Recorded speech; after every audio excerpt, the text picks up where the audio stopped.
you said there about Bruno speaking after the game. I heard him doing interviews.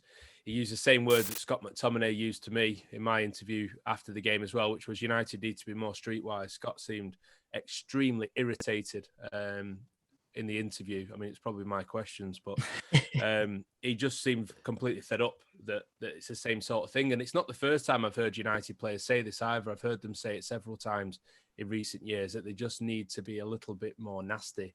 And I think that goal showed it. There was probably, Andy, 3-4 opportunities for someone just to trip them up. I mean, I watched one of the Norwich centre-halves skipping through Burnley, and it took Jay Rodriguez in the end to trip him up just on the edge of the box with absolutely no attempt to play the ball at the weekend. Someone just needed to do that, didn't they?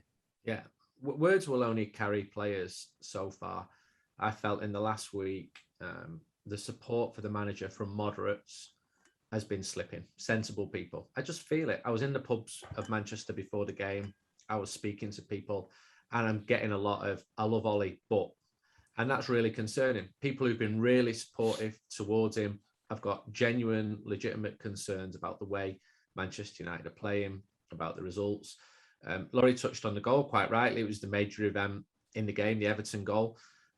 I don't think Fred was playing that badly until that point. I thought he was doing well, but that was a horrendous mistake to be muscled off the ball, not once, but twice. And there were others who were culpable in that counter-attack, starting with Bruno's corner, which was quite poor, as United pushed for a second goal. But was anyone really surprised when Everton equalised? The only surprise for me was that they didn't take the lead.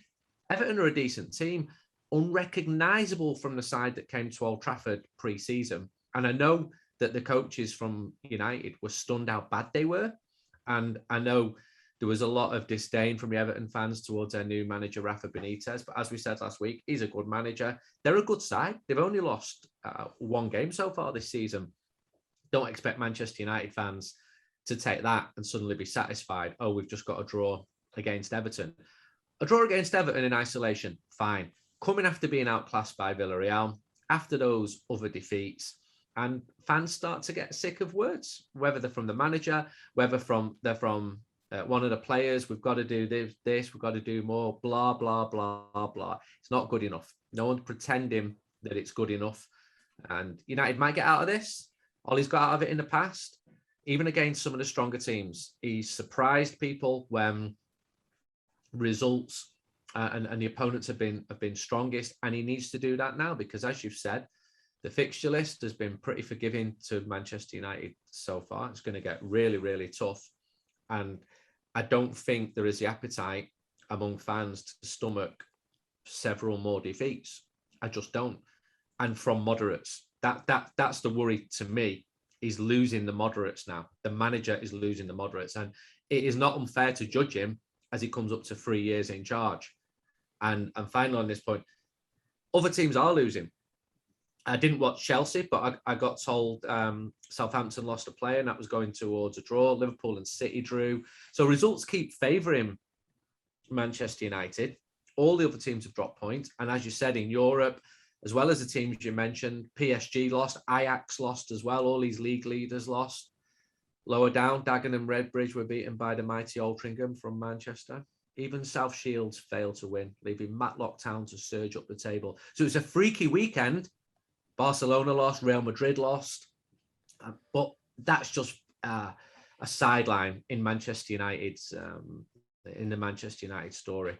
I still feel there's a lot of frustrations among the supporters. Yeah, I think it's the fact that it's not been great opposition that United seem to have been outsmarted by at times in terms of the tactics and the game plan. I mean, yes, Everton have had a decent start, like Andy said, but they were missing 3 or 4 of their best players. I mean, no Calvert-Lewin, no Richarlison, Seamus Coleman, the captain's missing. Even Alexander Iwobi, who'd come into the team to try and sort of plug holes in the attack, was injured and missing. They had Anthony Gordon making his first start. The bench, I had to look up a few of the players on the bench. You had 2 goalkeepers on it as well. I mean, United's bench compared to Everton's was just so stark.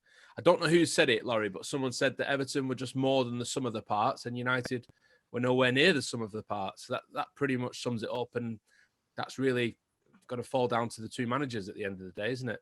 Yeah, that's the ultimate conclusion, I would say. And you can keep sort of saying, let's allow these new players to blood into the team to find the relationships and understanding. But at the same time, Rafa Benitez has gone in there, and you can clearly see the cohesion that they've got. I suppose it's perhaps a simpler game plan if you're coming to Old Trafford and you know that you kind of defended and then breaking. But at the same time, as Andy said, that Everton had chances before they actually scored. So he's obviously doing a good job there, and you can see the kind of instructions that he's giving to his players as they go on. The specific man marking job. For Pogba, for example, when he came off the bench. You look at the substitutes.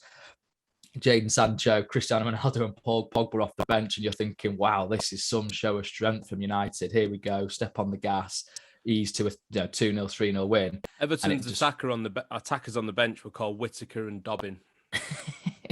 Sounds like a detective agency, doesn't it, from the 18th century or something? But numbers 57 and 61, that gives you an idea of the comparison. Yeah, not number 7. Yeah, when two players add up to over 100 in their squad numbers, they're not exactly knocking on the door of the starting 11 every week.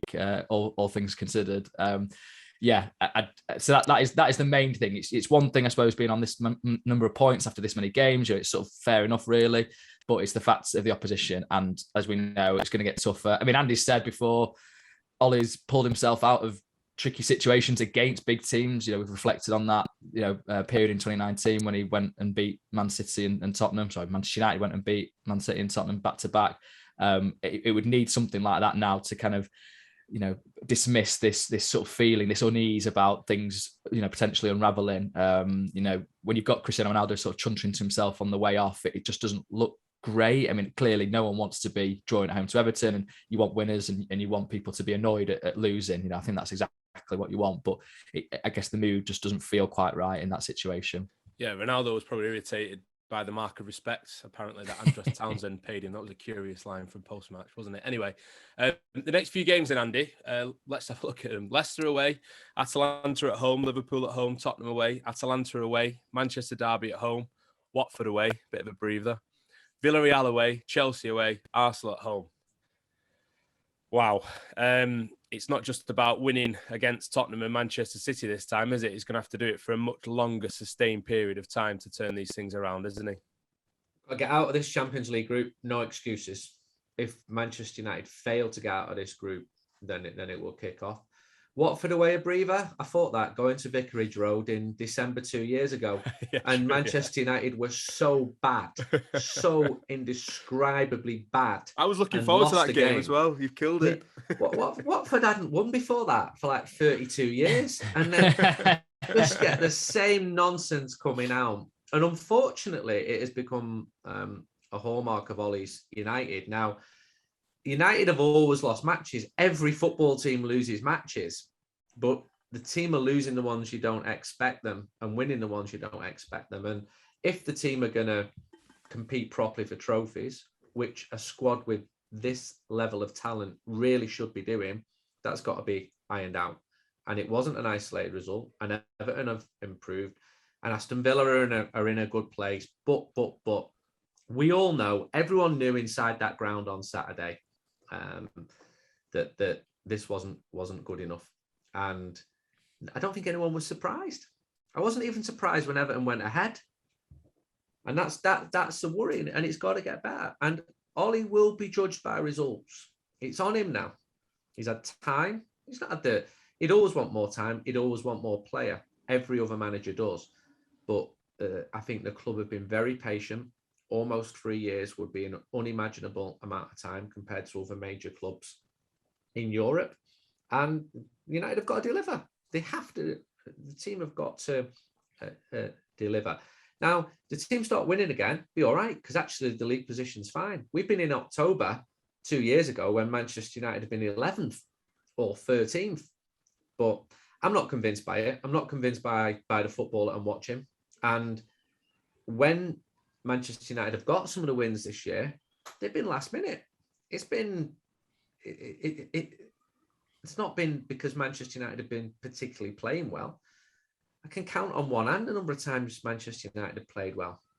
I think the football has been pretty underwhelming so far this season. I don't think it's been particularly entertaining. There's been a sense of occasion.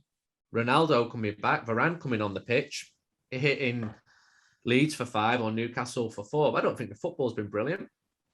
And it's got to get better. And if it doesn't, and it isn't doing, then you're going to continue to have the mood and the disquiet among fans who are very, very supportive. They were singing the manager's name on Saturday. Ole's had so much support, and previous Manchester United managers have had support at matches as well. But we can't pretend that it's normal. And you touched on Ronaldo. You're starting to hear people say, was it really good to sign him? Is he become such a huge personality that can have a negative side to it as well? Or is this his frustration because he just wants to win, and the team is short of that winning mentality? So big month or two coming up. But before that, we've got that 2-week international break, and it would have been so good going into that with 3 points rather than 1. So what we'll have now for 2 weeks is a vacuum that needs to be filled with more conjecture about whether Ole's the right man, whether Ronaldo, and it just wouldn't have happened if United would have won at the weekend. People would have forgot that Villarreal outclassed Manchester United because it would have just been 2 wins to right the wrongs of the previous matches.